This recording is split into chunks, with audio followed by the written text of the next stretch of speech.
সীমান্তে কয়েকদিনের রক্তক্ষয়ী সংঘাতের পর অবশেষে যুদ্ধবিরতি আলোচনা শুরু করতে সম্মত হয়েছে থাইল্যান্ড ও Cambodia.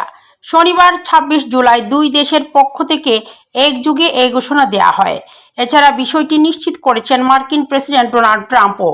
Social media platform Truth সোশ্যালে এক বার্তায় ট্রাম্প জানান, তিনি কম্বোডিয়ার প্রধানমন্ত্রী হুন মানেত এবং থাইল্যান্ডের ভারপ্রাপ্ত প্রধানমন্ত্রী হুমথাম উইচাইচাইয়ের সঙ্গে পৃথকভাবে কথা বলেছেন এবং উভয় পক্ষই অবিলম্বে আলোচনায় বসতে ও যুদ্ধবিরতির দিকে অগ্রসর হতে রাজি হয়েছেন।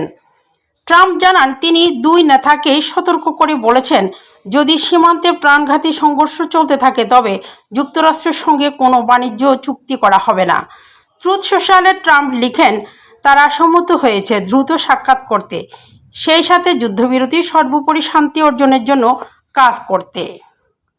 বিষয়টি নিশ্চিত করে রোববার ২৭ জুলাই ভোরে কম্বোডিয়ার প্রধানমন্ত্রী হুন মানেত ট্রাম্পকে ধন্যবাদ জানিয়ে বলেন, দুই দেশের সেনাবাহিনীর মধ্যে অবিলম্বে এবং শর্তহীন যুদ্ধবিরতির প্রস্তাবে কম্বোডিয়া সম্মত।